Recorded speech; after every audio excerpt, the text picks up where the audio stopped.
So Pawan Kalyan లాంటి నాయకుడు నాయకత్వంలో పనిచేస్తున్నందుకు మా అందరికీ చాలా గర్వంగా ఉంది. ఒక నిజాయితీపరుడైన నాయకుడైనా ఆయన ఆధ్వర్యంలో పనిచేయటం నిజంగా మాకు గర్వకారణం.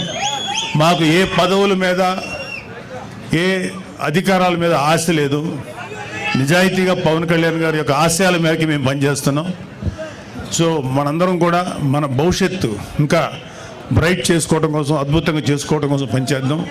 ఇప్పుడు మీరు చాలా మాటలు విన్నారు, ఎన్ని చెప్పాను నేను.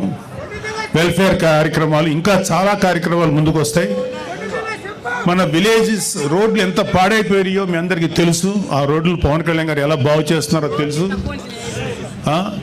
ఒక గోకులాలు 400 కూడా నిర్మించలేదు. ఒక 5 ఏళ్లలో, వచ్చిన 6 నెలల లోపల దాదాపు 11,000 గోకులాలు, ఇంకో 11,000 గోకులాలు తయారీలు ఉన్నాయి.